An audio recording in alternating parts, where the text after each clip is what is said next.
the concepts and issues and definitions and all those beautiful things. Smash them. No, it's not that. But end of the day, it happens to be a business. So all the beautifully flying high concepts and ideas is fine as long as you can sell them. And as long as they make some money. I mean, sorry to bring you down to the floor and to the business, but at the end of the day, as long as you do it as a charity, as long as you do it, you're fulfilling your dreams and all these beautiful things, that's fantastic. And you're already an investment banker who just retires to the Spanish coast, and now you will running retreats. You don't care about money because your money is in the bank anyway. That's a different world, right? It's totally different. We need to make some sort of sense of all of this because, I also did what Melanie has been doing, did all these papers and studies and all the rest of it. But at the end of the day, when I talk to hoteliers, I talk to destination management bodies or governments, end of the day, we'll ask, that's beautiful, that's beautiful. How many % of my guests will actually buy it?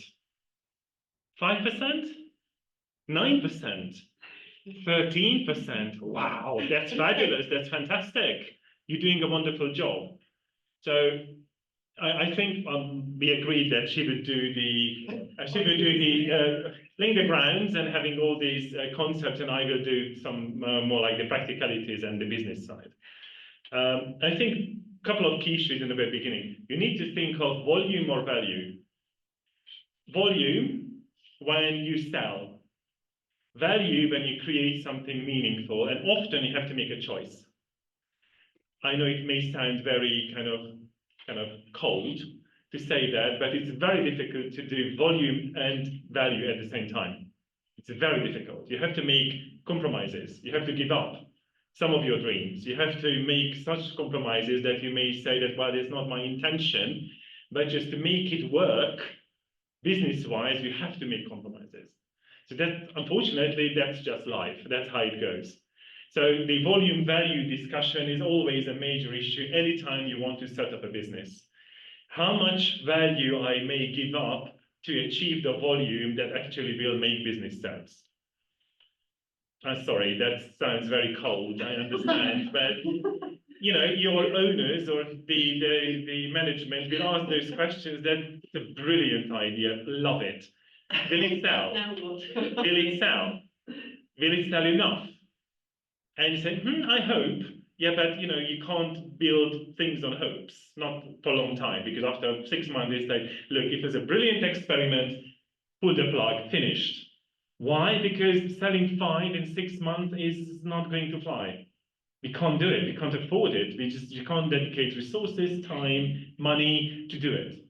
So I will sound very kind of cold-hearted compared to Melanie and these concepts, but this is what I do on a daily basis, to talk to hoteliers and talk to people to define something that they can sell and still would apply as much as what you heard of this regeneration and all the rest of it. My personal opinion that we expect way too much from tourism that tourism can do, to be honest. Because you don't expect Monteles, just down the road from Barcelona, making biscuits, to be regenerative, do you? Tell me, do you expect Monteles factory to be regenerative just outside Barcelona? No. So why do you expect a hotel to be regenerative? Just give me the reasons. Why? That gives way more value, way more people employment, and all the rest of it, and way more impacts than a hotel or resort or whatever it is. It's not for now. But understand my point, that this is now expecting, tourism has always been blamed for anything and everything. So if a footballer is going to fly on a private jet on a daily basis, oh, that's fine because he's playing for Real Madrid. No problem whatsoever. If a tourist fly Ryanair, oh, it's horrible. It's flight shaming, it's disgusting. You need to take a bus. So can we just get real for once and understand that then you need to apply rules to, all across, that yes, we have a responsibility, we have impact, yes. We didn't walk from Budapest, sorry. Didn't have a horse, didn't cycle, we took a Ryanair flight. Should I be flight shamed about it? Probably. That, we could have done this online, but that's not quite the same. you know, that's like a peep show. It's not quite the same.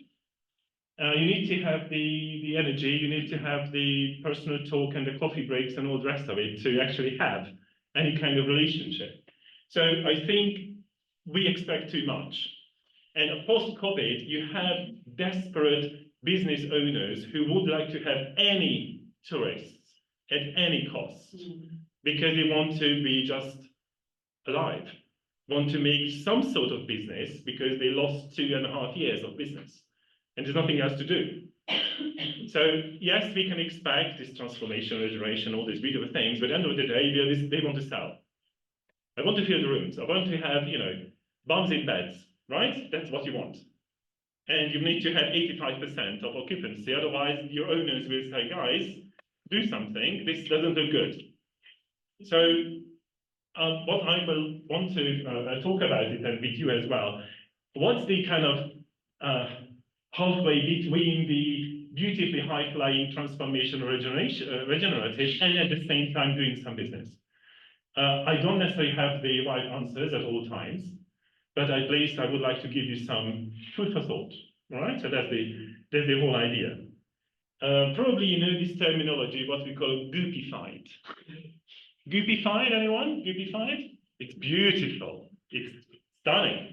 Of course, it's very North America and English-speaking world. Goopified is weird products and services, treatments with dubious claims. That's you are being goopified. Why? Because there's no actual test, there's no actual evidence, it's a claim. And of course, we have celebrities who are selling goopified things in wellness. I mean, all across board, everybody is a new diet, it's a new cream, it's a new way of doing this and the other. Do you have the evidence? Oh no, but I do it, so look at me, it's fabulous.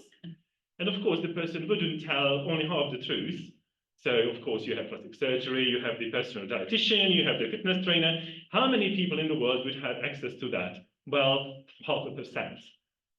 But still, they provide these claims, and people who are following them in TikTok, wherever else, they hope that I would have the same body, the same face, the same shape, the same skin, the same hair, just because I'm following some weird something. And what I like is that you know, just look at this article. It's quite good. It's kind of revealing of the goopified world in terms of gurus, cult of self-care, and all these kind of weird things.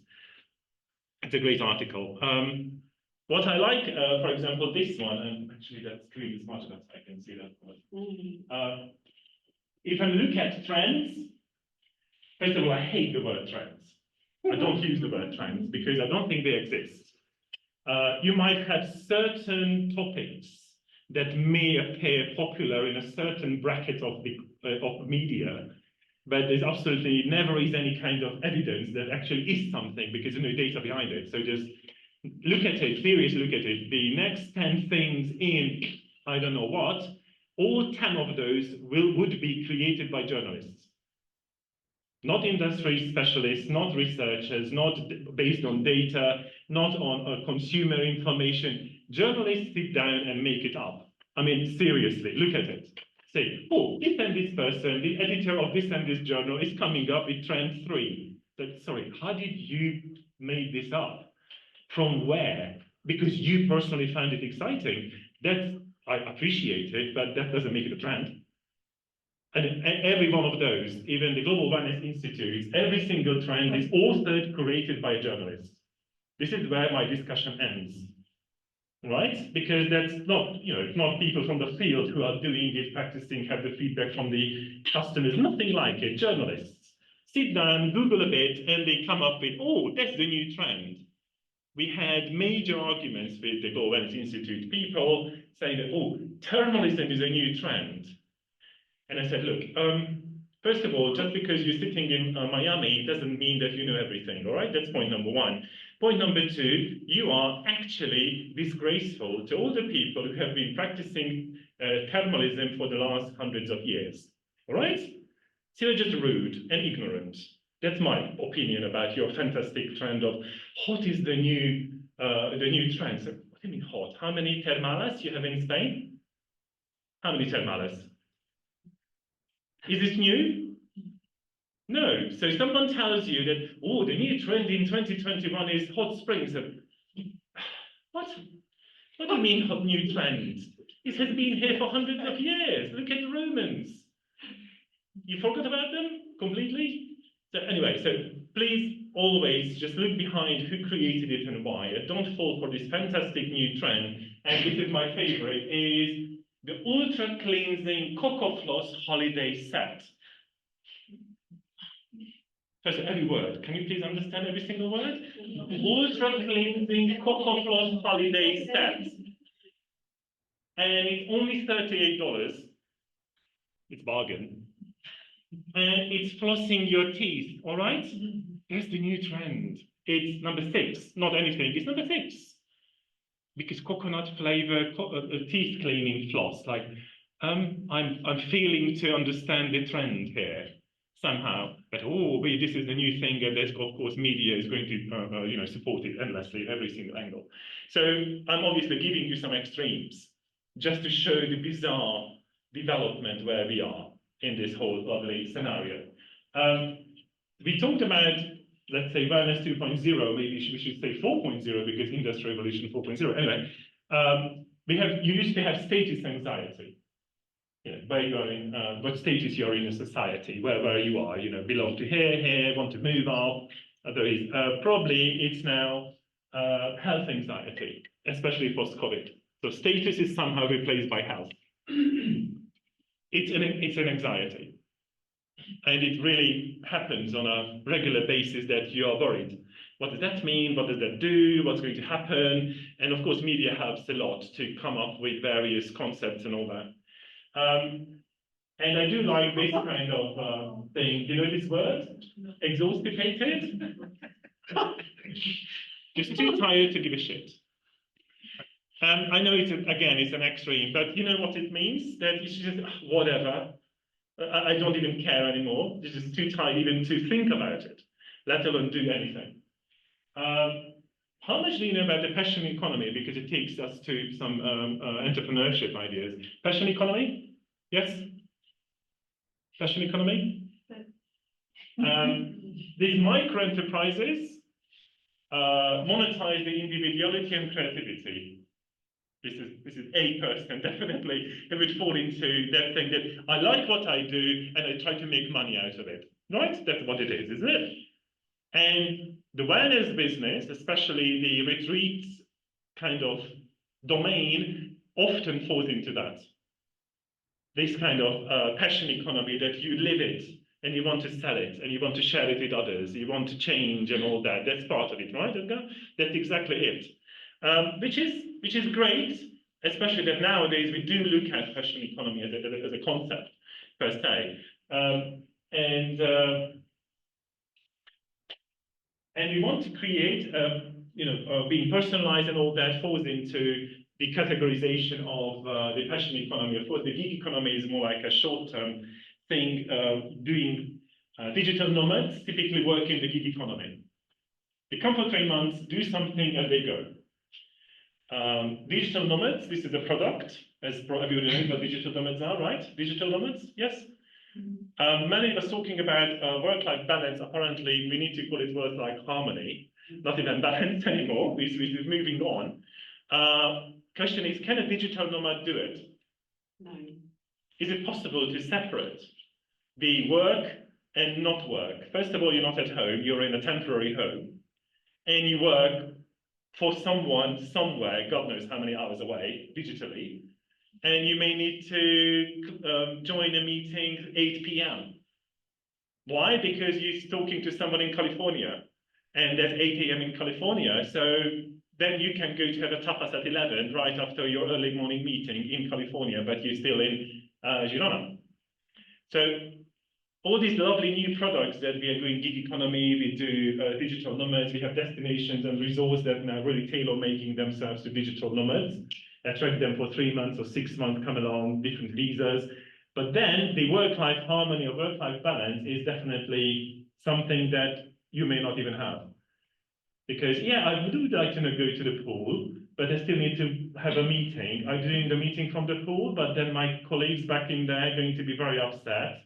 and pissed off with me because you're sitting in an office, I'm by the pool, and they say, oh, you're not exactly working. You know, these kind of scenarios come up very, very quickly, and you create an additional source of stress,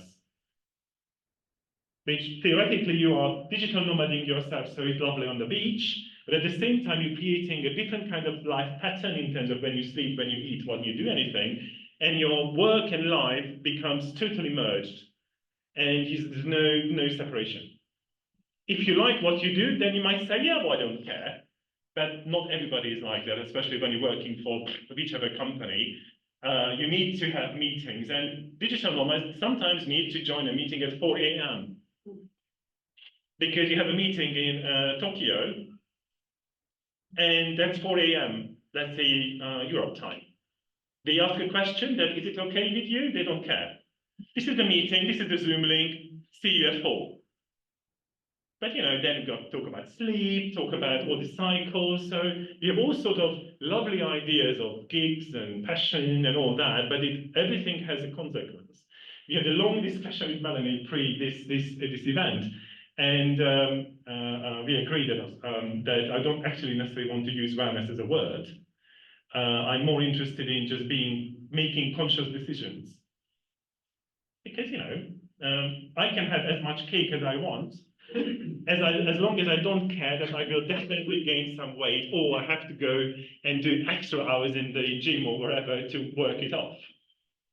As long as you're aware of all those choices and consequences, you're good.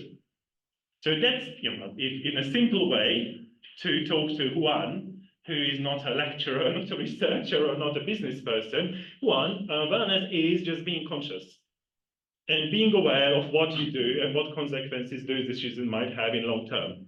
That's, you know, if you're okay with being overweight, plus size, sorry, just the terminology, plus size, I'm good. But then don't be surprised, and in 20 years' time, you definitely will need to have a knee replacement because your joints will be completely gone. And you cannot blame anyone, you cannot be on vogue, it's your fault. Even if you like it or you don't like it, because unfortunately, your physical body will punish you. Your body doesn't know that you are woke and all the rest of it. So you need to be very careful of how to present this, but there are some consequences in this business. You know, Gen Alpha and the mental state of Gen Alpha, you can't necessarily talk to Gen Alpha about their mental state because it wouldn't have the reference, it wouldn't know what you're talking about. But now we have all sorts of even apps that they are aiming at. They don't say that you are mental, therefore you need to join this app, but they have the gamified solutions to balance your mental state. You might say that even more technology, to balance your addiction to technology, which is, yes, maybe, but this is the way to get to them, probably this is the way to get to them. You know, this all exists. I really like the realness that Gen Z, for example, is showing, that they don't buy, not everybody buys the glossiness of everything is so beautiful and the TikToks. And the terminology is called de-influencing. I don't know if you came across with that. That it is still influencing, but it's more like being real, not doctored and filtered and all the rest of it, but saying what things are. Obviously, you may not want to pay for it, right? I don't know, are you using TikToks and stuff in your promotion? It's not your target market, so you don't need to wait, however, wait. 10 years time. No, not even 10 years time. But as you know, I don't know how much you're in influencer marketing, obviously all this paid. And which brand would pay someone to tell the truth? You want to have a coverage, a message that makes you look fantastic and brilliant and better than anybody else. Saying that, yeah, it's all right. It's not that great, really. Which brand is going to pay for that? So the business model is wrong from that perspective. But now we see, I don't know if it's a trend or not, but we see that young people are also interested in having the real deal instead of just everything is so glossy and beautiful. One of these studies, for example, should suggest that Gen Z and also millennials, they move away from looking good to feeling good. Not all of them, obviously, but they have this move of what feeling good means. You know, that sounds like a brilliant tagline right now, but you need to translate it to services. What does make you feel better? And that's, most of the time, this is what my interest in personally when we create experiences to achieve that. I think what we talk about today is more like the background work or the homework. This is not how you presented it to guests. This is not how to market it. This is more like to understand what everything is or what it can do, and then you tailor-make according to channel, tailor-make according to segments. Really the homework to really understand, not just using the next buzzword. I think it's a little bit long, but probably you know this gentleman, Joe Pine, is the experience economy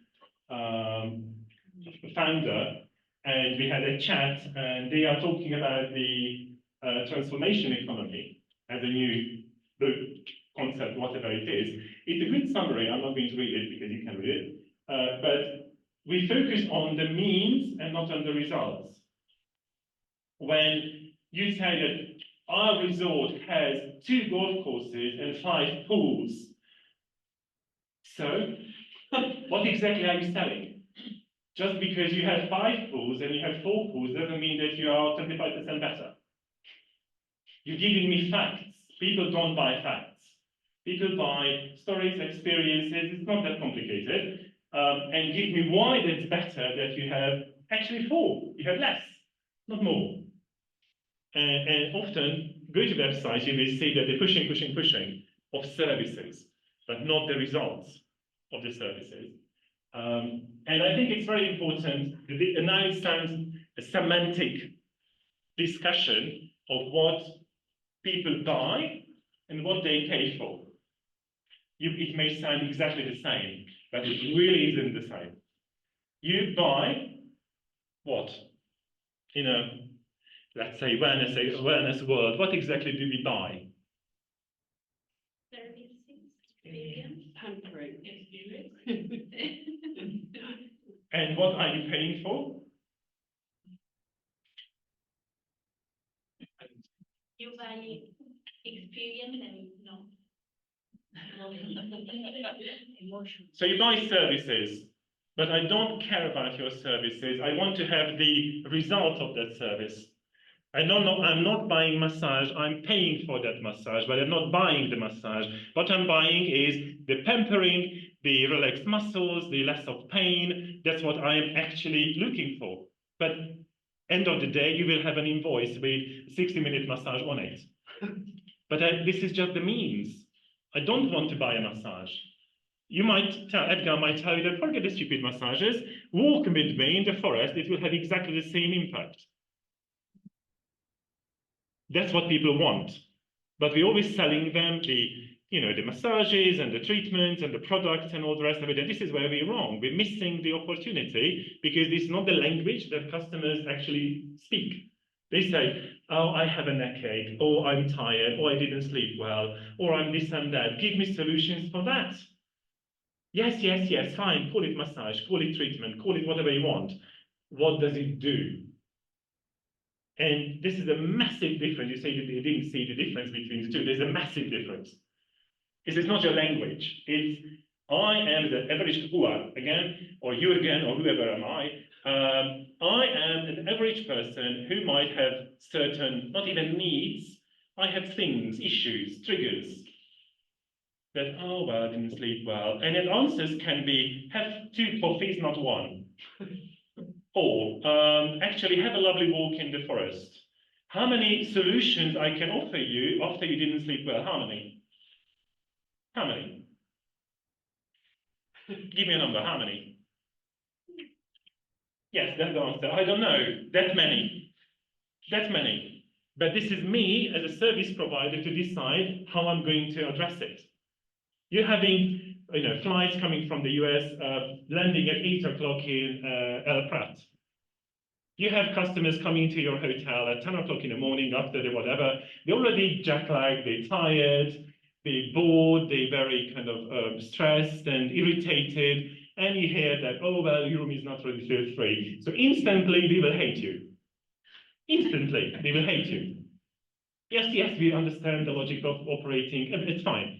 But you say that, do you tell them that, but in the meantime, we're very happy to give you a drink which is, I don't know, herbal, and it has rosemary and God knows what in it, coming from, by the way, that garden, and it will attack your jet lag. Are you offering that? 99% of places don't. And they instantly will forget the room issue. Oh, that's nice. Oh, I really am tired. I really am jet lagged. I really am this and the other. These are nice. They really know what I actually need. I really appreciate it. No one will ask for that herbal infusion. So, oh, hello, I'm jet lagged. Can you please give me something? They won't come to you like that. This is your job to understand that those guests would have potential demands like that. Are you selling it as wellness? No. But you know exactly how it works. Mentally, physically, emotionally. This is your job to know it. The guests will not ask for it. It's your job. But that's, that's a different way of what we're selling, what we are offering sort of scenario. We had a long discussion about this. The difference between equality and equity, especially in health. Equality is that everybody has the same services, but we are so different, aren't we? Not just, physically, how tall we are and all that, we are so different. Life stage, demand, understanding, awareness, we're very, very different. So the idea in health equity that we would make you enable to have the same benefit. Because you can offer a lovely pool, but for me, let's say 130 centimeter pool would be like a kiddie pool. It's like, really, are you joking me? This is the pool, look at me. I'm not going to in it because it's like, what shall I do? It's nothing. Those who are shorter, yes, local community tend to be a little bit shorter, they might say it's fabulous.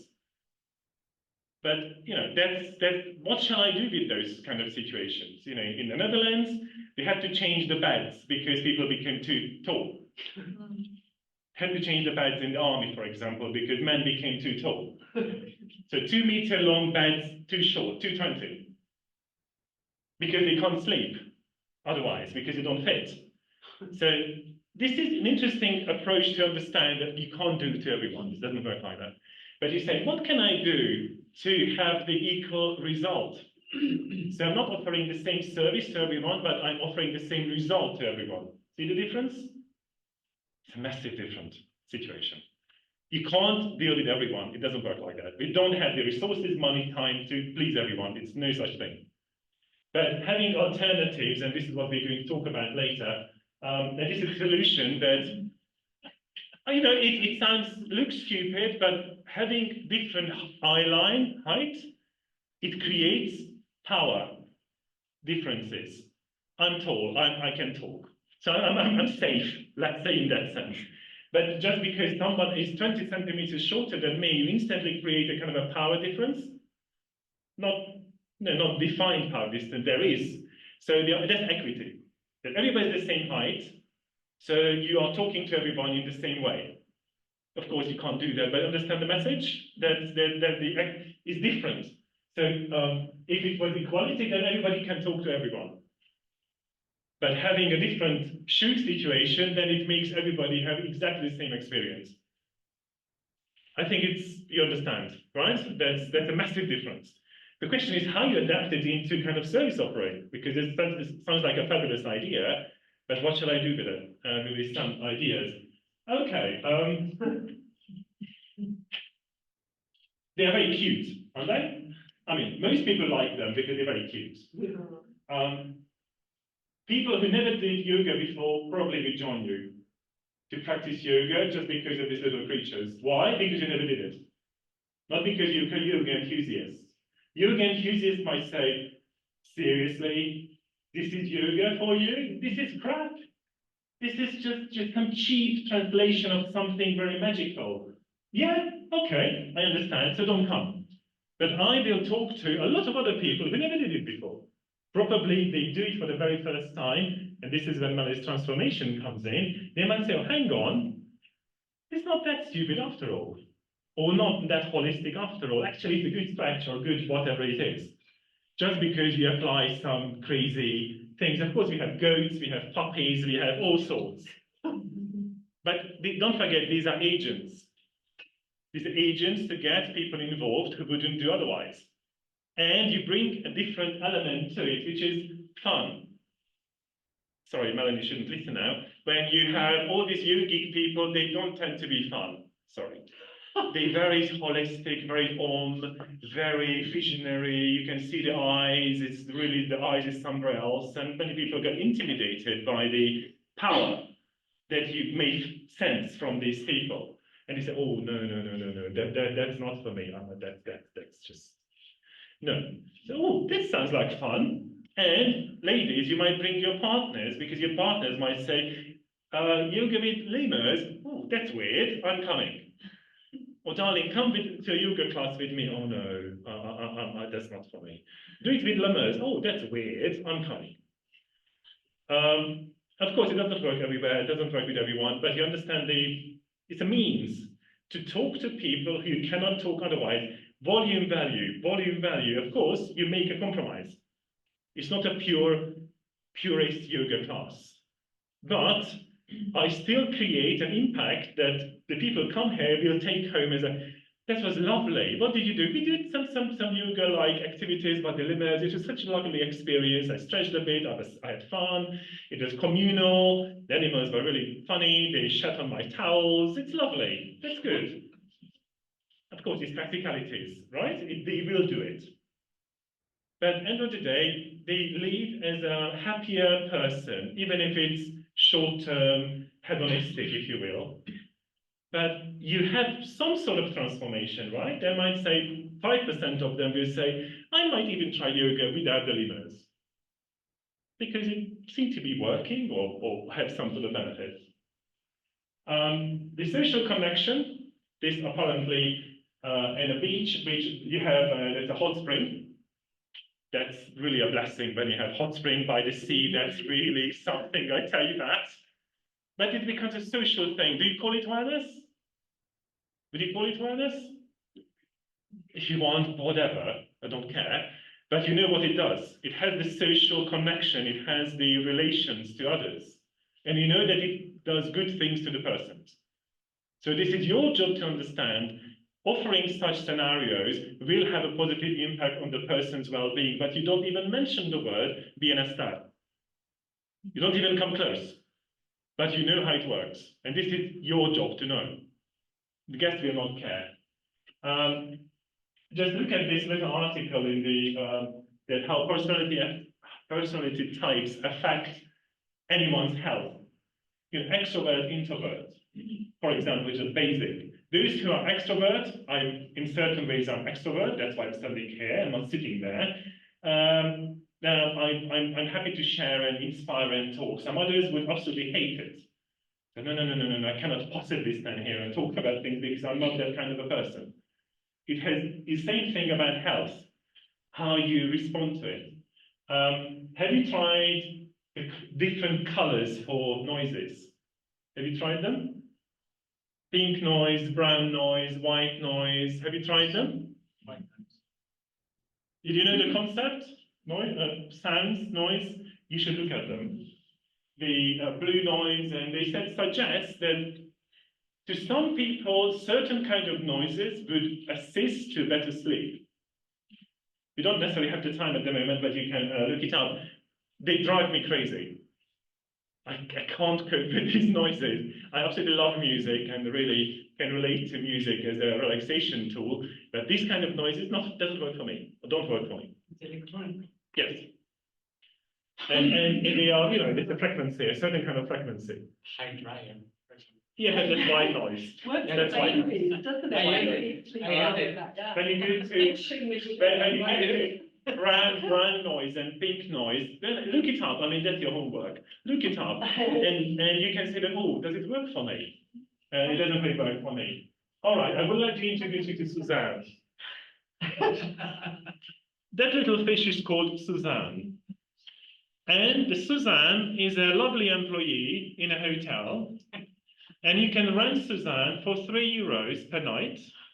and you take Suzanne to your room.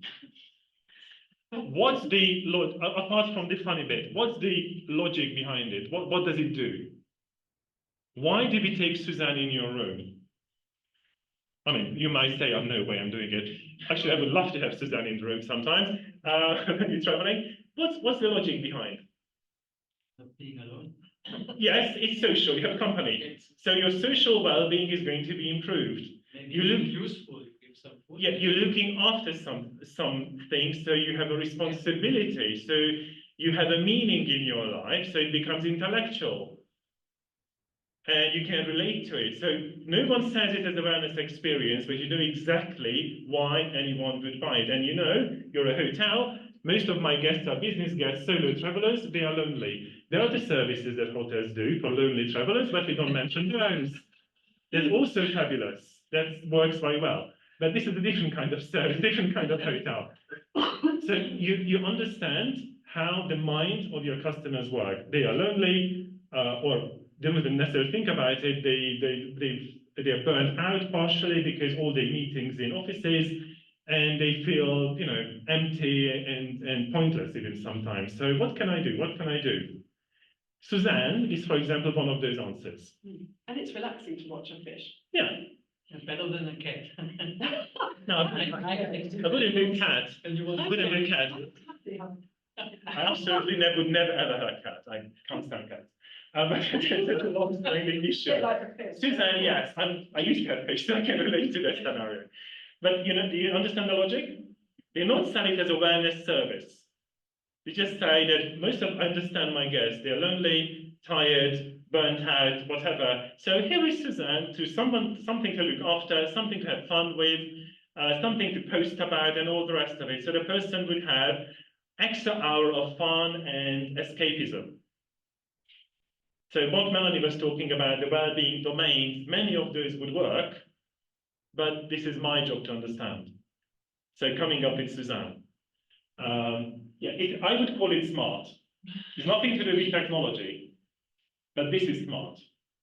This tells me that you know exactly what your job is. This is smart. Sorry? I fish. I like fish. That's right. I like fish. I like fish as well. Yeah, I fish. Have you heard of Woo? Woo is a new product, a new service, which you can pre-book your stay, and when you arrive, the Woo package would wait for you in your hotel room. Sorry, it's bad news for hoteliers. So they have a wellness package with facials, with bath oils, whatever it is, it's Woo. And I have my personalized wellness package delivered to my room upon arrival. Of course, not treatments, but anything else with a sleeping mask and aromas, maybe snacks, whatever it is. Sounds good? It's a wellness package. And deliver it not to your home, but to your hotel. It's part of your room amenities when you arrive.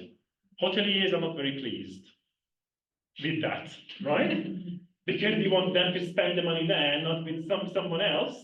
But sorry, this is how it goes. This is Dubai for the moment, but no one says that you may not have it soon somewhere else.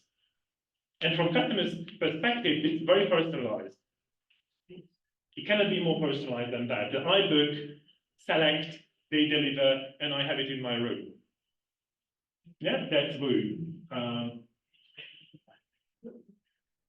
We have, again, it's more like Asia, that you have a bus that comes to your office building or wherever it is, and you have your treatment in the bus. You don't need to build a spa, forget it, close it down, close it down, demolish it, forget it, you don't need to. You have a meditation studio with beautiful digital solutions in it. Everything is changing. You have a different variety which has the treatments in it. Then again, you would have guests who would never ever think about booking any such thing. They would book it just because of the means. It becomes personal, and don't forget, turns it into an event. And people worried that they miss events, so they book it. When you have a spa in your hotel, that spa is there 10 hours a day. Why should I book it now? I want to go to the beach. Actually, I like this citadel. I want to have let's walk. I don't want to go to the spa. I can do it tomorrow. I can do it the day after tomorrow. Why now? So as soon as you turn it into an event, then you become the FOMO, fear of missing out. So events are those kind of, they have the nature that you know that should you not do it now, you can't do it in 2 weeks' time. That makes it an event. And then why book it? Again, it's logic. This is not necessarily selling as a wellness experience. We say we have our whatever meditation studio rolling up on the road to the gates, and it's here only for 5 hours. And 5 hours you can need to book it in well ahead, otherwise you miss it. People will book, even those who never ever thought of meditation, just because of the unique experience. Again, it's a very different way of trying to sell it. What's this? What's the story here? What are we doing? You have 3 seating arrangements, and you have a frame. What's in the frame? What is in the frame? Landscape. So what's the story here? How does it work? Again, think about the well-being domain that Melanie described so well. What's the logic? I am I'm walking with Edgar, that's very nice, but I would have a personal interpreter, so he would tell me what to do. But I'm just a person walking. Yeah, oh, that's nice. You photo, selfie, you walk. So you don't have the benefit of sitting down, slowing down, connecting, changing your blood pressure, and all the rest of it. Why? First of all, it's nowhere to sit. That's number one. Number two, this looks like you're a king or a knight. So you can take a deep breath. Yes, I'm fabulous. I'm sitting in a royal seat. It's like I'm a knight of the 15th century. I'm such a celebrity now. There's a frame. Frames work in art. Anything is framed appears to be valuable. I can frame this, and you will look at, oh, what is it I'm missing? It's framed, so it has to have some value because it's framed. So you frame nature, and instantly becomes something which is valuable. You might say, this is so stupid. Yes, in a way, it is very, very stupid, but this is how our brain works. You need to have some assistance, otherwise you would miss it. Again, not everybody is going to sit down, not everybody is going to have the benefit, but even just 10% of conversion is turning into 50% of conversion, you would be very, very happy. Is this an experience that somebody sells? It's not that, but those destination or natural park or whatever it is wanted to enhance the guest experience in terms of well-being, and they thought, quite rightly, I need to create the infrastructure to do it. And providing a seat or chair which makes you feel special, framing nature which makes it very, very special, and you go, oh, the cloud is moving into that frame, brilliant. Need to wait for another cloud walking into it, and another cloud, and the sunshine is coming out, and you spend a half an hour. And you see that people go to the center of the frame. You see that. Yeah. But this is all storytelling. But you need to help people to help themselves. But again, this is your job or my job to make this happen. Otherwise, you don't have this, you don't have that. People walk there, selfie, they walk. Done. Or don't even go there. Understand the logic again? You said it as a wellness experience. I wouldn't necessarily even mention it, but you know again what the impact will be on the people who are sitting down, cortisol level, blood pressure, heart rate, all of that is going to be very positive. Okay. Why? That's why. I can't stop yoga. I don't know. I don't want to ask if you're practicing yoga or not. But again, it's regardless. That 80% of microplastics coming from those pants that you have to use for yoga. Why? Because yoga requires a special garment. Right? You can't just do yoga in anything. No. It has to be a yoga garment. So you buy it specially. So yeah, buy the Lululemon. So it has to be yoga brand on it, otherwise it doesn't work. It doesn't have an impact. And of course, it's plastic, as we know it. Of course, it's extreme, but you know the meaning that we are so attached to certain things. Sorry about the image. I try to have an image which wouldn't disturb anyone. I'm sorry if it disturbed you. It's called perineum sunning. That's a product.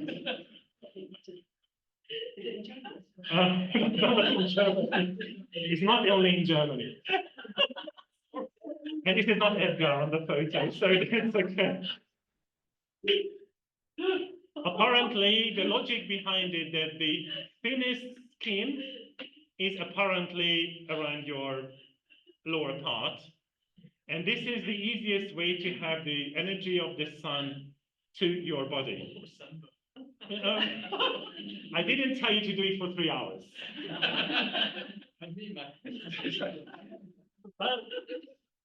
This is a thing which, again, you can put a trend if you will.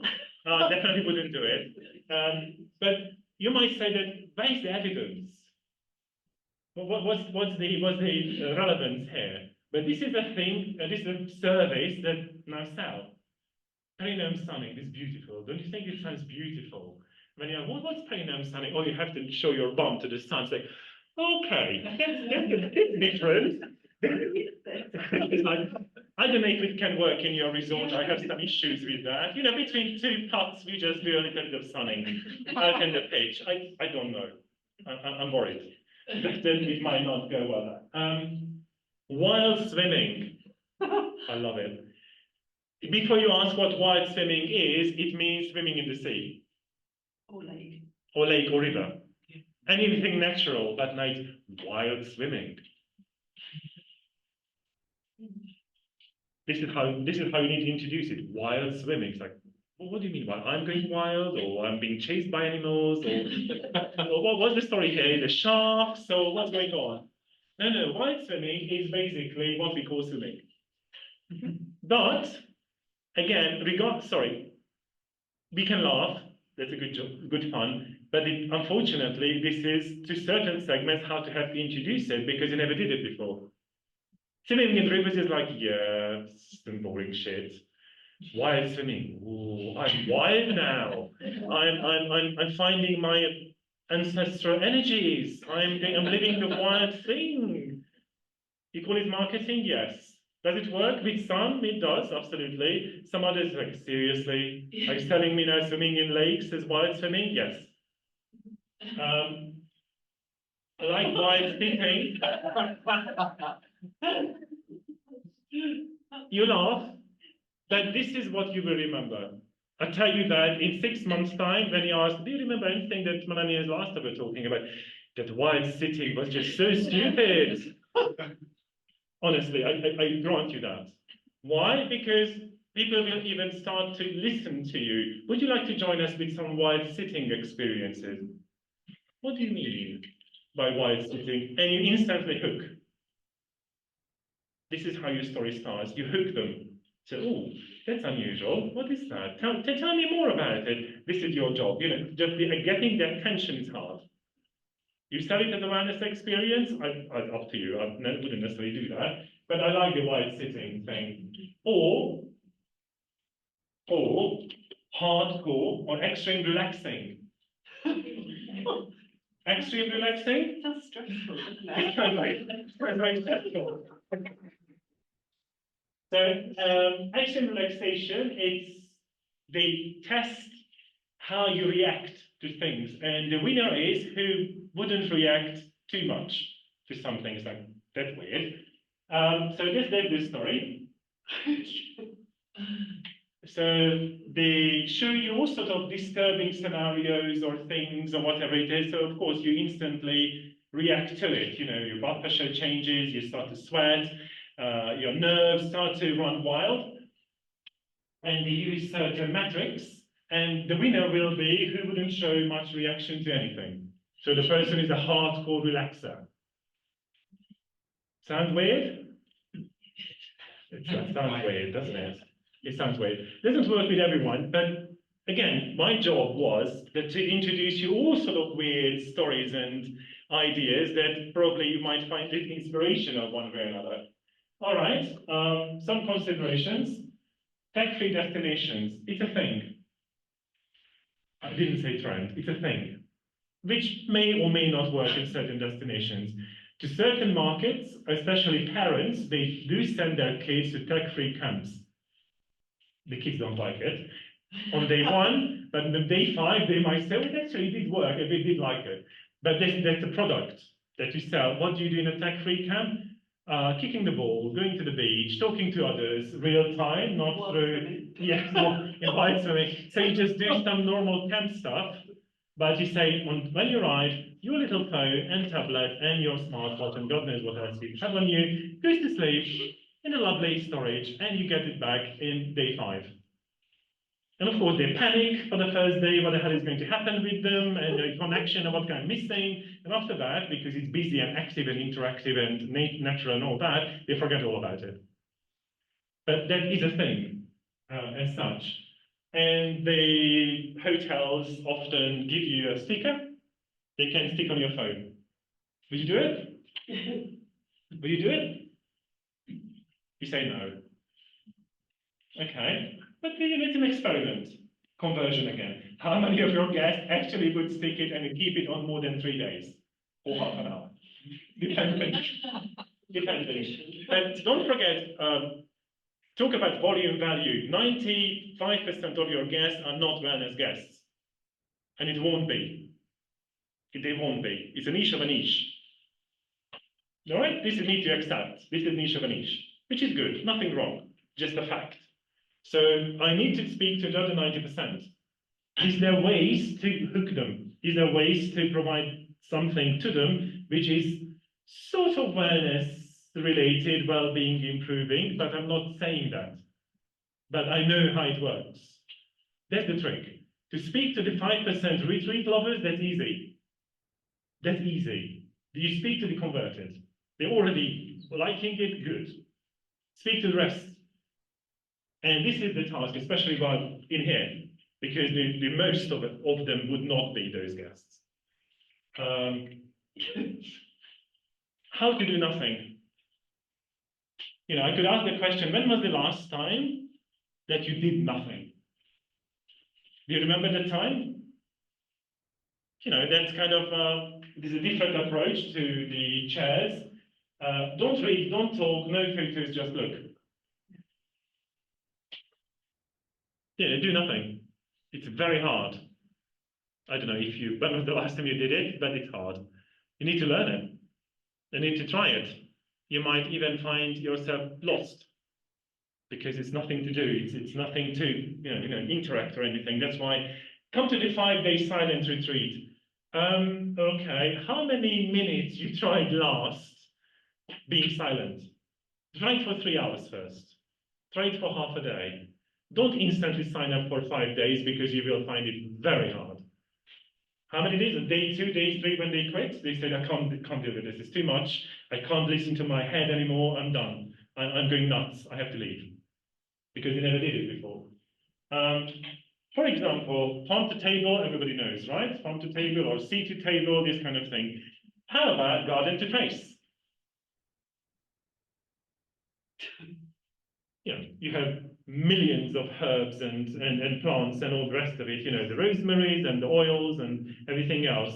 So why don't we change this discussion and discourse and say that we have all that kind of products, which is food is now well established, farm to table, market to blah, blah, blah. How about turn it into beauty? That is say, well, 80% of our products you use in your hotel, I know, will be into garden to face sort of scenario. Why? Because it's coming from local herbs, plants, blah, blah, blah.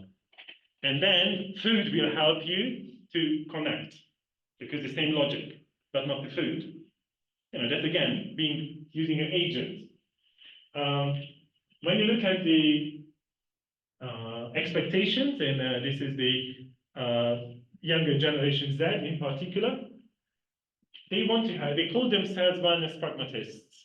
And the story is that results and simple, not blah, blah, blah, quick, easy result I can see right away, not in 2 weeks' time, not in half a year time, now.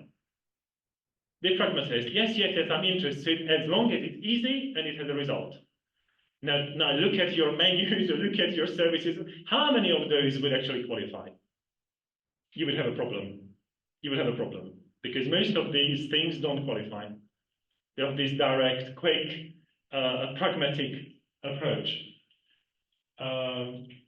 Being idle, this is part of the idle or doing nothing. There's the same logic. Being idle. This beautiful, this idyllic idleness is even language-wise beautiful. Just being idle, just float along, just, having a hammock, but you say the blueness of the sky in Girona, just have the hammocks, have the hammock park and look at the sky. That's all we do, nothing else. That's all we do. Do you have that? The hammock park. I haven't seen anything, but no one says you can't. It's like, oh, well, what are you sorry? All you need to do is gaze on the clouds. That's weird. And we have 20 hammocks in the forest on the top of the hill, and we're just gazing at clouds. Is it expensive? Not really. But it's a fantastic story to say. And then this is what you do. You teach people to do nothing. You just look at the clouds and say, oh, that's interesting. Oh, that's nice. But I would add, this is like doing nothing is now such a luxury, isn't it? Because we have so little free time, I think, somehow. Yeah.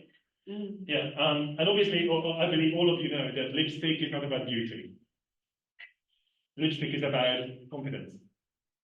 We don't use beauty products because you want to look beautiful, because you want to feel confident. It's very different.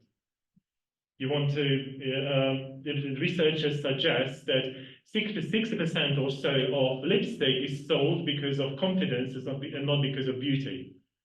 You put a lipstick on and you say, take a deep breath, and now I can walk.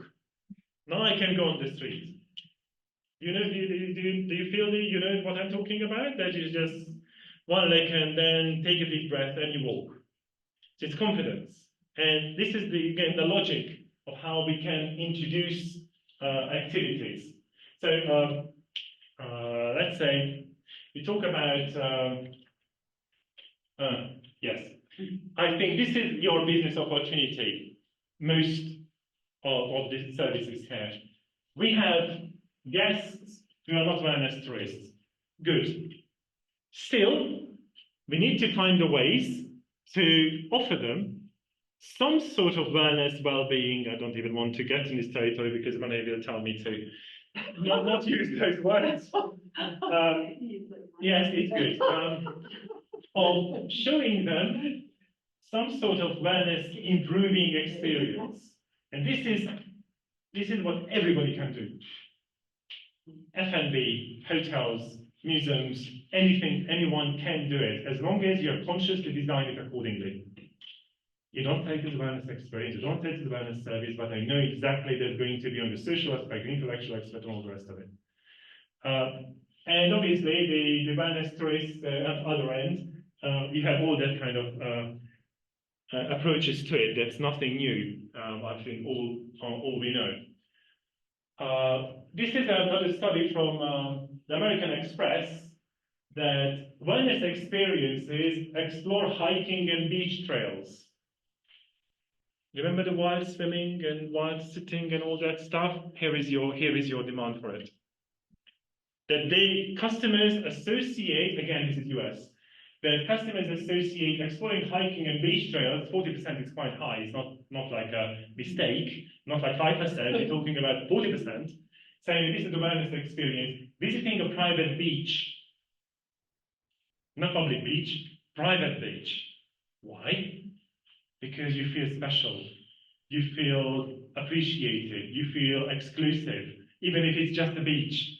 There's no fireworks, no fantastic services on the beach, probably absolutely nothing on the beach. You will feel it as an exclusive luxury experience. It's like, oh, this is just beautiful. This is just like exquisite. And what's on the beach? Nothing. Sand and sea, and some pine trees maybe, which is everywhere. But because of the private experience of it, and the Ganj massage and facial is just third. So it's a very different translation of wellness improving services to customers than what we may want to push and sell. I believe we can share some slides later, right, with those who are here, so you don't need to worry about it if you can't see every single aspect. And I'm not going to go walk through everything because you don't have the time. In terms of, because my job most of the time is experience design and product development. The understanding of what directions you can do is this four, and the illusion is the illusion, the wellness illusion, which looks like it, but it really isn't. This is the glossy hotels with fabulous spas and fantastic interior design and all the rest of it, but with empty, a little bit, you know, kind of nothing in it really meaningful. It just looks fabulous. The wellnessification, which is every single aspect of your service is wellnessified. F&B, room provision, everything. You don't say to the wellness hotel, you don't understand that you have options for better linens, you have a bedding, you have, I don't know, circadian lighting, you have alternative food options, and so on and so on. So you're wellnessified all across board. The well entertainment, which is wellness entertainment, this is your lemurs and your puppies with yoga and all of those. It's fun. It's entertaining, it's fun. And believe me, this time of the world, you need fun. You really do. And of course, it has some wellness aspects to it. And the well element is the retreats. When you're eminent and you know what you're doing, you do only that. Not everything else, just very focused and all of those. This is a floating sauna from Estonia, in fact. You have a little lake. I mean, it doesn't look fabulous, the lake, as you might see, and compared to, you know, being in Costa Brava, it's like, what the hell is that? But we're talking about Estonia, it's very murky, but the sauna building is floating on the lake for 3 hours. You're not with an engine. It's floating, you have some paddles, you can go around, and that's how it looks like. Would you call it a wellness experience? Whatever. It's up to you. I don't care. But you know, again, what it does. Why it's different? It's unusual. You move it, you're responsible, you can dip, you can natural, all the rest of it. Sensory sensation. Senses, especially sense, can have a long-lasting impact. It's called, the expression I'm looking for is, I will remember in a minute. Because your brain remembers certain moments, especially sense. And you can create those moments of people associating with you. Probably you remember yourself if you just think about your memories. Music, sense, lights, scenes, the sights you associate with persons, events, times, whatever it is. You can create those. It's called sensory marker, now I remember. Sensory marker, you can carefully sort of slot in sensory markers in your guest journey. Very, very carefully, but you need to design those. This was created during COVID, so you have the distance, and at the same time you have the land art. And you don't look at it as a restriction, you look at it as an added value, but it's restricted. You might say they don't have enough people, so don't make enough money because you can't sell every single unit because you would sell this one, this one, this one, this one, this one. But now, you know, now you combine it and you sell it for 1.4 or 1.4 at the price because of the very special design of it. This is in China, actually. There they cook eggs and sweet corn in hot springs. I was speaking to the gentleman who is the director of the Catalan Hot Spring Destinations Association, something like that. I can't know the exact name. Last week at ITV, with some ideas like that. That you know, you sell an egg for €1, 2, whatever. Have you ever tasted an egg which was boiled in a hot spring? No? Sound weird? Certain people, way more than you think, might say, that never tasted that. That must taste very, minerally and earthy. Need to try that. That's just €2. Bring it on. You might say again, it's just a gimmick. Yes, but I need to engage. I need to engage my guests somehow. I need to tell them a story somehow. Doesn't work with everyone. Doesn't work with everywhere. But some of these stories, some of these solutions, you can tell them the story of the hot spring. You can tell the history of the place through an egg. Because the person would stop for once, and we can engage with them. The first world problem, as in you go to the gym to sleep. Melanie was talking about sleeping. Now we have, it's called nap exercise. Have you heard nap exercise? In a nap, having a nap in English is having a quick like siesta sort of scenario. So you go to the gym to sleep. Not to work out, to go to the gym to sleep. And, that looks very cozy, that looks very comfortable and all that. So you have 1 hour of sleeping in the gym. Yeah, that's a product. That's a product. To sleep, you might say, really? Yes. That's really something that we can sell. And of course, we have binge wellness. That's your cake thing. We need to talk about your cake later. That's binging. The binge wellness thing. Many people would join your gym yoga. Yeah, but again, it's not about making you completely drunk. It's not the point. The point is to give you an award. After every asana, you would have an award. Generally, they do it here. Yeah. Yoga. Yeah. And it is all the same logic behind it, just how you're applying it.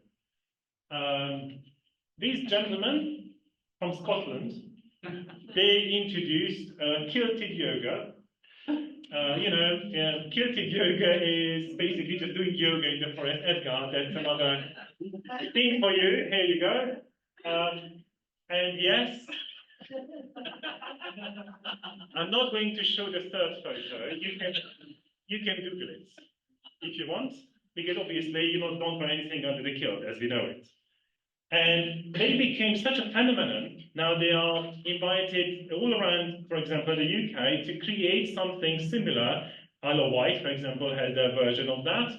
The story is that Manly, whatever that means, but say Manly, is kind of very natural as such, being in the forest, wearing a kilt. It's very kind of even romantic, and it's very exotic and all that. And lots of men join up because it's something that men do, apparently. I don't know, I can't tell you that. But again, this is a storytelling of, it's just by doing bloody yoga in the forest. All right? They didn't innovate anything. They just created a lovely story around it, and it became a thing. Yeah, they're little entrepreneurs. All right, to do some product development, just quickly. I think it's rather important to understand the difference between healthspan and a lifespan. Lifespan is how long you live, healthspan is how healthy you live, how long. So you can live extra 5 years, but you in a geriatric ward, that's not too much fun. So why don't we, and then the World Health Organization as well suggests, we all need to aim at healthspan and not just on lifespan, but that's just kind of a background to it. And now we have lovely products like that. Even reading it takes a long time. So it's going to be, it is now, the CBD, which is weed, infused camel milk massages. How does that sound? There's too much going on there somehow. How does that sound? Excessive. I ate camel milk chocolate. It was actually quite nice. Really, it was nice. Very kind of silky. It's quite nice. Would you try CBD infused camel milk massage in the in the desert? It's a little bit too much, I think. Too many things going on at the same time. Either this or that. But this is now, the sixth senses is that's what they like, the stargazing and hikes and the camel tracks, as well as you have some. But why do you need CBD infused? Even the scent will be awful. Oh, I can't stand CBD anyway. But camel milk and CBD together, it's an acquired taste. Yeah. I would use. That's a That's question. trouble, isn't it? All right. we design. We heard from Melanie about transformation, regeneration, and all those beautiful stories. All right. When we design, we understand that there will be the impact on me, whatever treatment, programming, whatever I do, the impact on me, or the impact on us, which is the regenerative component or focus on me, or focus on us. You know, that's very clear. I think you understand now after all Melanie described all that. And I just made an attempt of putting the various tourism forms accordingly. So what's the focus? Me, us, benefit, and all the rest of it. This is just for a little, Friday afternoon thinking, not now, because Edgar, you can have a whole class about it. Yeah. The whole course of that. But it gives you an idea of where do they sit. Focus on me, impact on me. You might even call it selfish. Can you? Because focus on me, impact on me. Don't care everybody else. It's me. Me. At the same time, having me time is rare. Because you don't have me time. You don't have focus on you. Because of work, family, whatever it is. You don't have me time. So whatever you think, it's a selfish thing, or actually it's a very rewarding thing. For one, it's going to be me time. So nothing is black or white. As long as you consciously design something, you find. Don't just throw in treatment services, what programs, whatever, not quite knowing what they belong. We are probably very kind of structured and very academic in terms of creating those structures. But believe me, spend more time in the development phase, then you will have the reward. Otherwise, you're just throwing in some treatments, ideas, buzzwords, whatever it is, they will create a collage which may or may not have a meaning as such. And when we had those wheel of wellness ideas, and there's really, again, if I wanted to do regenerative travel, you talk about intellect, social, emotion. You don't talk about physical. As a de facto, you don't. So again, nothing is wrong, nothing is good. They just have characteristics. And our job is to understand those characteristics and select accordingly. They don't mean that this is good or this is bad. That's not it. Anything is good or everything can be bad, dependingly. It's just a suggested kind of understanding as such. When just really is now summarizing the thing at the time, I think as long as you can answer, for example, in your hotel, what is it I'm offering for guests who are accidental demand? Accidental, never planned it, never heard about it, turned up, looked at it, said, oh, that's interesting, can I please book it? That's accidental. You have the fun and curious who are interested in general, local things, unusual things, don't know what it is, but I'm generally interested. You have the occasional who may be doing at home, sometimes they are looking for it. That's a lifestyle pattern. You have the dedicated who really definitely looking for that. They practice a lot of it at home as well. And you have the committed who would do nothing else but that. And this is the hardcore retreat goers. These are the committed. Again, neither of these is bad or good. It's just description. And your job is to tell, I'm offering this and this for this group, that and this for that group, that and that and that group. And I'm telling them in the following way. You can choose not to talk to them. You just talk to the committed ones because I'm a retreat runner, I don't care about the rest, whatever. I don't want to know. But when you're at destination, you should be able to give those solutions. You're at a resort, you might not have the luxury of giving up 90% of your guests. Oh, sorry, you have the luxury of giving it up, but should you find a solution, your owners will be very pleased. And your guests will be very pleased. How to do it? Is it engagement levels? And again, it may sound very academic, but believe me, when we work with hotels and you ask these questions, they have no answers. They don't think of it. What's the engagement options? And for example, this is, if nothing else, remember this. You can have accidental that maybe it's going to, the tour operator is going to include it as an alternative program in the package. You may or may not know about it, may or may not choose it, it becomes an accidental thing. As soon as you introduce it as something I've never heard of, like camel milk and CBD, it's like, that's weird, I'm curious, show me what it is. That's exactly like that, because introduce it as I never heard of it. You have a hybrid, somewhere in the middle, which is more like a cultural thing. This is what, for example, the knights living in this castle used to do for their skin or wound or whatever it is. Oh, that's very cultural, it's very heritage, it's history. Tell you more about it. And of course, you have the 1 week yoga retreat. You may have someone coming who never did it, but really does yoga back home, therefore wants to do it first. And of course, you have the vegan and fitness and whatever enthusiasts who are dedicated, hardcore, has to be 15 people, even the bedding would need to be vegan, otherwise I'm not going. You know that kind? So, you know, it's very hardcore, not luxury, as in traditional ways of luxury, but very hardcore. So try to find services and solutions or create solutions to each if you want. You can choose, obviously, not to. And this is, you know, we haven't quite agreed on that with Melanie either, that a transformational travel. I believe those who come to retreats, you're preaching to the converted. This is not transformation, it's confirmation. You know the difference? I am coming to a retreat because this is what I do, so I want to have confirmation. Transformation is not going to happen because I'm already transformed.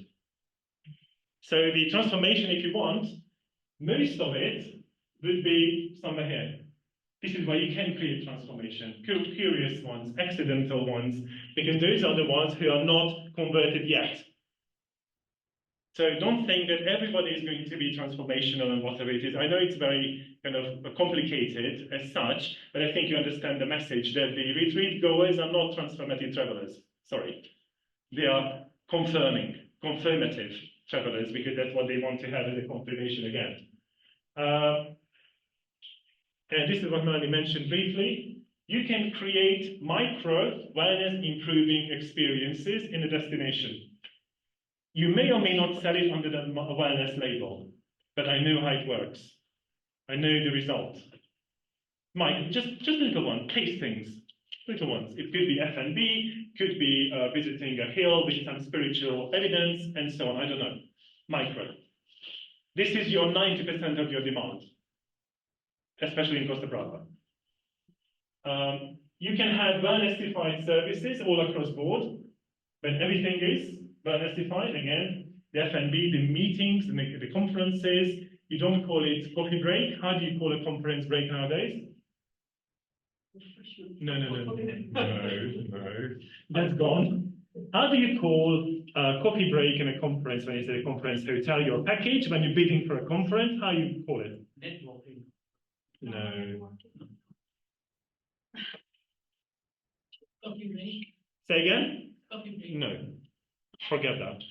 No, Networking opportunity. no, not networking opportunity.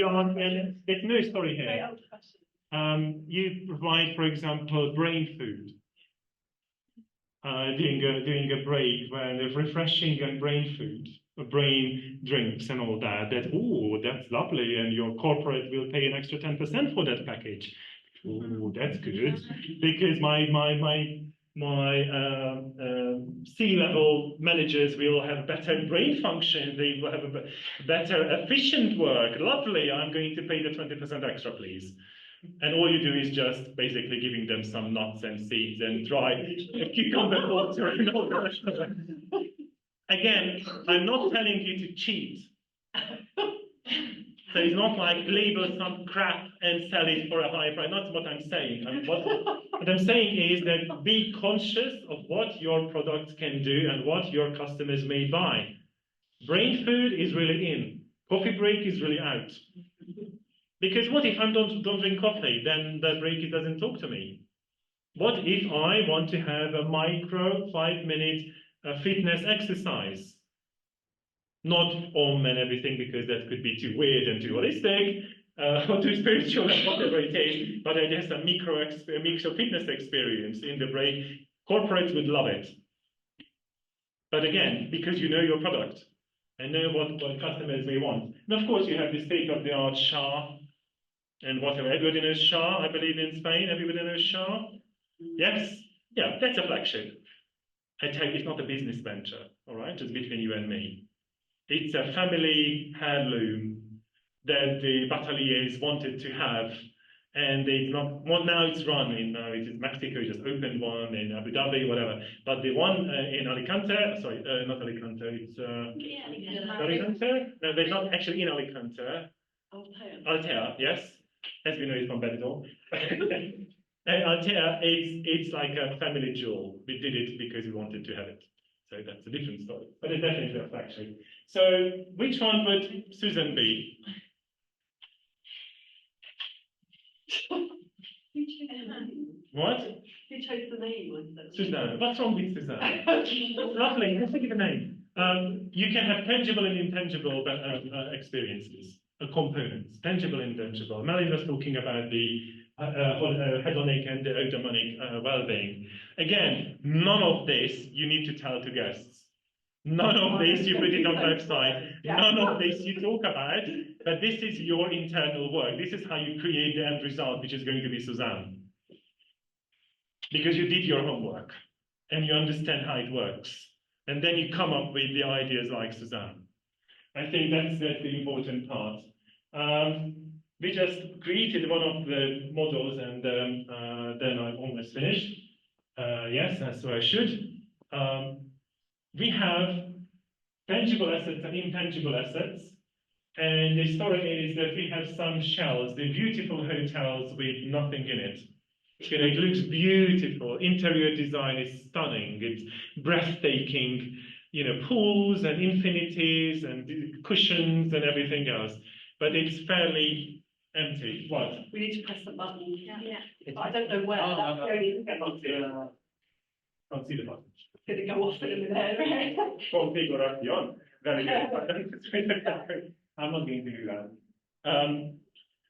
So I would, for example, I would like to know how you categorize your result on that chart. Probably you don't want to tell me, but I would love to know how you categorize that. Is it good crafts that it's mainly tangible and we did a good job, but we don't really create value added, or we don't have a story, but we're doing a good job in terms of what we offer, or we just having the investment banker who created this retreat, and obviously it's not going to long last business, because as soon as he or she retires, the business is finished, but the person gives a mark or makes a mark in the business. So, you know, and of course your home runners who have a story, which you probably would know, the Channels and the Lanzerhofs and all those places, there is an intangible component. They know exactly what they're doing. It's a long-lasting business. They are really home runners. I wanted to play this game with Edgar, but we might play it later. That's just for your fun. We understand, as Melanie told you, everything contributes to your well-being, one way or another. Everything. Sitting here, going home, having the weekend, having sunshine, or having zero oxygen in this room at the moment, everything contributes to your well-being. I mean, is it just me? But it really isn't not much oxygen in this room at the moment. I don't want to sort of do anything about it, but I'm sure you can. Thank you. Everything has a contribution to your well-being, everything. Some intentional, some not. Some positive, some not. And the whole idea is that, for example, when you do a destination level planning, you can say that, all right then, whichever tourism form we want to have, let's just see how it works in this whole lovely well-being domain. Is it going to be physical, occupational, emotional, whatever it is? It's not what you decide, this is more like what it is. And then you can choose. I am interested in such tourism forms that are mainly focusing on the social component for whatever reason. I don't know. I'm just giving you an example. All right, so this is the kind of, what kind of impact? Nominal, moderate, notable, and dominant. And of course, when you have rural or farm, you will have a lot of notable impacts when you engage with the farmers. You have some local foods, and it's intellectual because we learn about, for example, growing or crops or whatever it is. This is it's a description. But when you have, for example, a beach, it's a totally different scenario. I don't know which is better, it's just different. And it's your choice which one you want. And you also need to understand if it works this way. So for example, the social will be dominant on beach, because with your friends, having fun, jumping in the sea, having cocktails and parties, it's very social. Even if you don't like it, it becomes like parties and social. What do I do with that? What do I offer with that lot? Do I offer them some micro social activities which come along with, I don't know, picking herbs and something about it's fun? Why? Because the predominant expectation from the product is the social component. So whatever I offer to them has to be social. But again, it's planning, it's the development phase. If none of this you would tell anyone, wouldn't put it on website, wouldn't do anything. But this is your job, again, to understand and then come up with something. And this would be a lovely exercise, how retreats go. We can do it later. And really, like, when you have a landscape, and that's when Costa Brava Tourism Board, for example, this is you. Yeah. Can you identify what comes here, what comes here, what comes here, what comes here, who, what it does, and why? And of course, you have the schools, but University of Girona can add to this, vocational schools can add to this. It's a landscape. Again, we're not going to answer those questions because it's a totally different kind of exercise, but just imagine you have technology, the resources, the hospitality sector, leisure and recreation, and all of that. This is everything contributes to it. Yes, I wanted to give you a very quick case study. We worked with a lovely place in Curaçao. It's a lovely island in the Caribbean. And that was a small enterprise. The lady has an old townhouse. And she runs a retreat. Not events, more like a space. And she couldn't connect to customers. It's a beach destination, Curaçao, and cruise destination. So cruise passengers come, got off the boat like in Barcelona for 5 hours, and they're off. Or come for a 2-week beach holiday. And she didn't find a way to talk to them, didn't find a way to engage with them, didn't find a way to offer something meaningful. And of course, the local market wasn't enough for her. So she said, what can we do, what can we do, what can we do? So, this is just a description. In Portuguese, Curaçao means good heart. Just FYI, if the Brazilian friend is left, so he would confirm that actually means good heart. As such, because the island was used for sailors going to South America, and they dropped off those who were sick. Oh. And because they're all right, it's just ballast, they can die here, we don't care about them because they can't help the ships. Funnily, they didn't die, they healed, and it was a miracle. So what's the climate? Is the food? Is the people? What's going on? They didn't die, so they gave the name of Curaçao, so they saved the sailors. It's a fabulous story. I mean, fabulous story. Of course, never used it, they don't care. But still, if you think about wellness or medical or health, it's a fabulous story. Can you have any better story? That the place is called Good Heart? I mean, seriously? Whatever, what do I know? All right, so there's a space. It's a nature experience as well as the building in the city or the town. And how can we connect with passengers or guests who come for a beach holiday, honeymoons, and all of that? And we looked at assets. So the city And the building is a World Heritage Site. Can you sell World Heritage Sites as wellness experience? You can't sell them at all. I think. Yeah, you can't sell them at all, really. It's like, yeah, and of course it comes with a lot of regulations and limitations of what you can do with it. It's beautiful. And assumably the house has some ghosts and spirits. It's sort of haunted. I thought, okay, as long as you believe in it, that could be a good thing for you. All right. So I'm a place. The city, the town is really colorful, really yellow, blue, green, whatever you want. So if I want to resemble the World Heritage-ness of it, then probably my treatment menu would need to incorporate all those colors.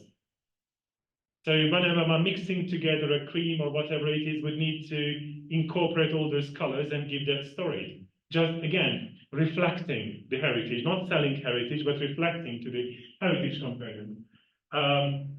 Mixture of various techniques and components and scents and all of that to, again, somehow translate the World Heritage status.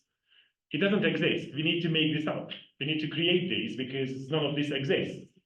And when you have sleep in that place, for example, you need to develop a ritual where you greet the house spirit. Oh, hello, Mr. Spirit, but nice to meet you. I hope you have a good night, so do I, and see you in the morning. You might say, this sounds weird. Yes, it may sound weird, but it becomes a ritual. People love rituals. Package it up, beginning, middle, end, story in the middle, done. Rituals. And we sell services. Remember in the very beginning, we sell services, not rituals. So that was the whole idea, to help her to even post-treatment, to say a gratitude or just do something which, again, those who don't care about this will not come, fine. But those who care, they would have a connection to the building, connection to the history of the building, connection to the owner of the person, of the place. They had some salt flats they wanted to create, they wanted to use, but they didn't know, you can't say salt flats, it's just salt water. You know, surrounded by the sea, it's not that exciting that you have another salt flat in the middle. But when you say that it's going to be floating and you can gaze the stars, it becomes a very different scenario.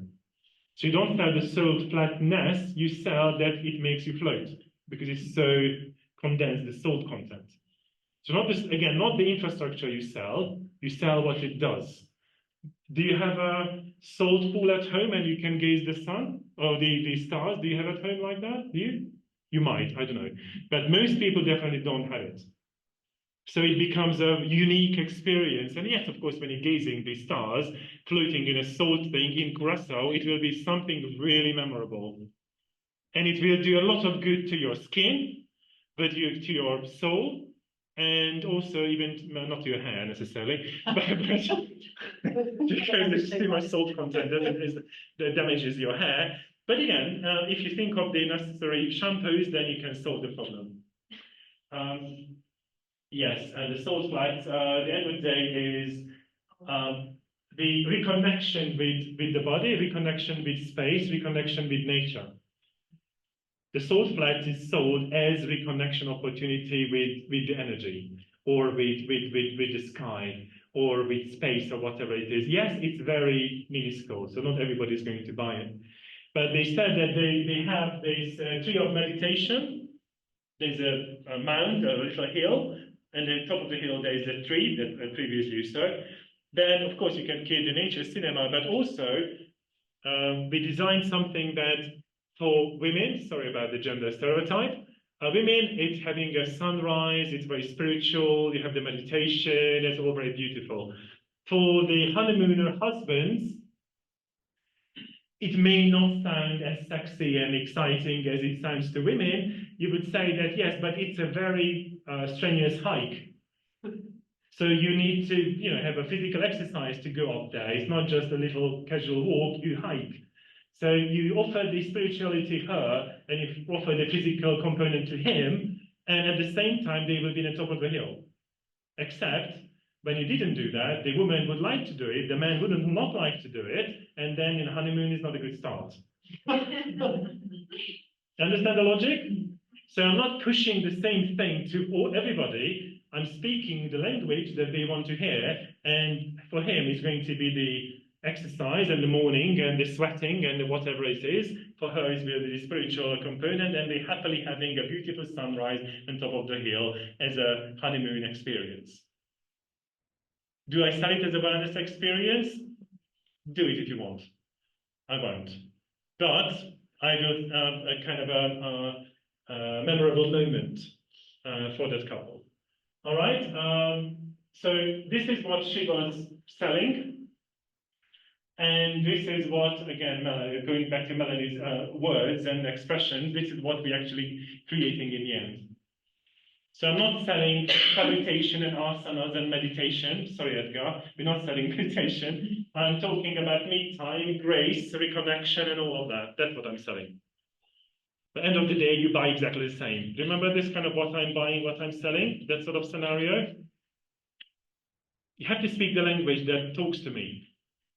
And if it's not how many pools, how many asanas, whatever it is, talk to me in language that I understand or appreciate. So this is my last bottom line thing. What I'm advising you to do, or what I'm telling you to avoid, and what I'm suggesting you to consider and apply, consciousness, the understanding of trigger points, not demand. Trigger points, I don't know if you do psychology, triggers coming pre-demand. That's your trigger. Then you develop demand based on your trigger. You don't respond to trigger directly. You respond to demand. But I need to understand the triggers, what will create demand. But that's, again, market understanding and product development. And your awareness assets, your stories, your equities, how you make everybody to get the best out of it. As much as possible, enabling them to do it. What are the micro awareness sensations?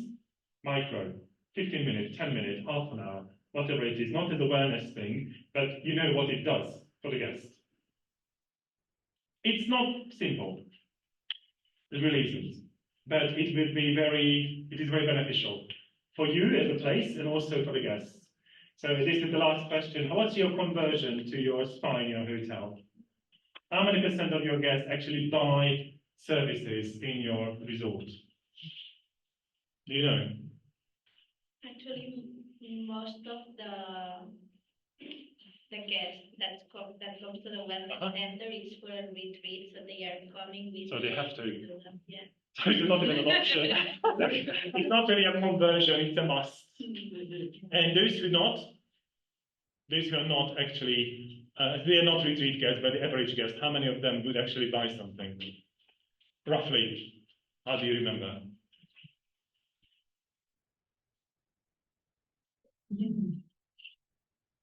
With 20 and 30. That's not bad. That's not bad. But imagine 70% don't. So the 20%, it sounds like a good idea, but 70% of your guests don't. And that's your challenge. The 30% is easy, 20% is easy, you would have it anyway. But the 70%, and this is when you have the micro, this is when you have the different storytellings to create something that they may not even translate as wellness, but they will have the happiness part, they will have the, not even a satisfaction part, but definitely have a memorable experience out of it. You don't have to do it. Don't forget, it's not a must. It's a choice. And we haven't even talked about medical facilities, how you can do that in medical facilities. Because there are also other many ways of to do that, potentially, of course, regulation permitted. But again, it's part of this story of how you can have a better result in IVF. Because, that's all about mental and physical. How you go around and then you go 5 days early so you're mentally fine-tuned and you're in it. How you do about plastic surgery. Because, talk about medical treatments, plastic surgery is a thing, obviously, as we know it. And I'm going to be very graphic, but now in family I can. And you've seen already how I'm stunning, so I cannot really surprise you. Now, we always advise to make a 3D print of the extra breasts. So you can take it home and wear it for a week.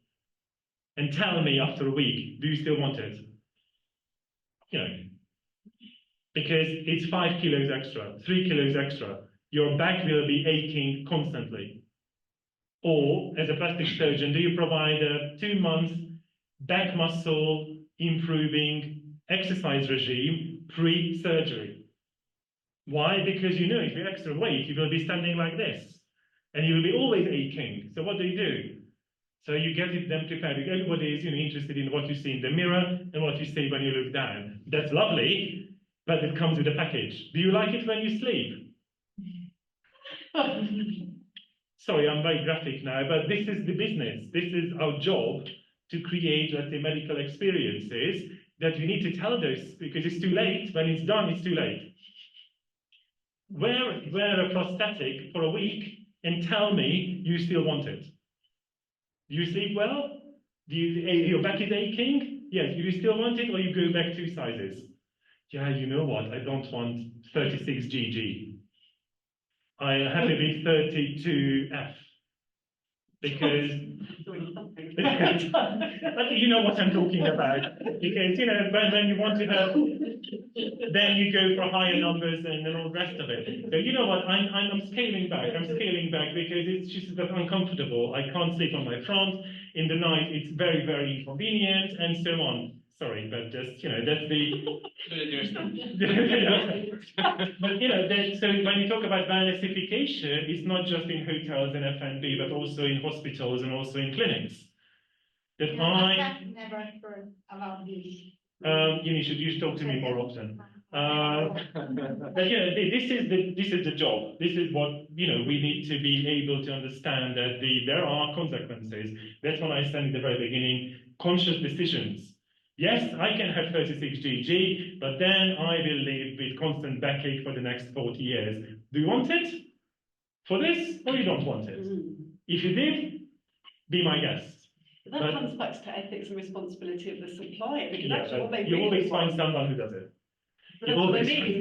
They want them to do it. But let's say you're conscious and you offer the training, the muscles, then you will be a sound service provider that, yes, I am caring about you, not just your money, but I'm caring about you as a person. Therefore, I physically get you ready, and also nose jobs. Wear a prosthetic, look into the mirror. Do you like yourself? Do you recognize yourself? Because when it's done, it's too late. But, that's, it's a medical, we don't need to talk about a medical now, but I just wanted to give you the kind of reference that it exists everywhere. Just we need to have the mindset. Yes, I was told to shut up, so I do. Gracias.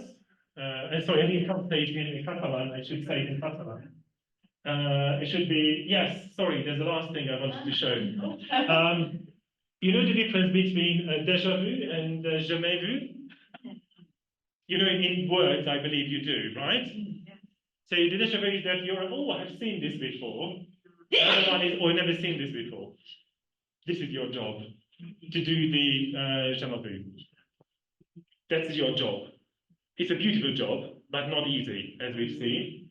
And I would like to offer you some chocolate with anti-aging. It doesn't exist. I'm telling you, it's just. I was a bit disappointed. Why did you buy this? Actually, people could buy anti-aging anything. Oh, it's, yeah. Anti-aging, especially in college sports. And don't forget, sometimes you don't need a mirror. All you need to say is the writing on the wall that you're beautiful anyway. You don't need mirrors. Yeah. So thank you. Thank you. I don't know if somebody has some question or something. We have just some few minutes. Yes, you've got, or well, let me tell you that it was shocking and a lot of work to do. And it's always exciting. Thank you. I just wanted to give you some sort of display of opportunities. So it doesn't have to be always 5 stars and Swarovski crystals and all the rest of it. You can do all sorts. As long as you know what you're doing. So I'm assuming, of course, you know what you're doing, but bringing in a different kind of mindset can elevate whatever you do. Better, worse, could be, because some will work, some will not, as with everything, that's just like that. But it doesn't hurt to try. And look, it's not the money. That's important as the last message. It really isn't about the money. Of course, you can build the next wing of this and the other. You can build the next 10, 20 pools and whatever. It's the mindset. And customers don't buy pools. They buy experiences and journeys, and you may or may not have 5 pools. Feelings and emotions. Yeah. Yeah. And you can create Yeah. it, but not fake it. Oh. That's you have to be careful that you can't easily fake it. No. That's like becomes a shell that's empty in the middle. Oh, but thanks also for being a great audience. Because I think we had some really nice interactions of, we really appreciate that in your comments, and especially earlier about, happiness and culture. That was also really interesting, I Yeah. think. And in 6 months' time, we need to check which of Yeah. the images you remember. The men in the kilts, right? And yes, and what kind of searches you will do next? Well, what's that filtered yoga thing like? We need to check those out. But even if it doesn't matter what it is, I think it's kind of we wanted to have an inspirational discussion that you might say 80% of what we discussed is such an utter nonsense. But 5 things you might say, oh, that's weird, I need to check that out. Good, I'm happy. In that case, that 5 things will work. Some others will take another 5 things. So there's no uniform. Sometimes we don't agree. No, we had some heated discussion before this about Because, I work with, I know that hoteliers and owners will have very simple questions. How much? And how many? All the rest is yes, yes, yes. But what's the ADR?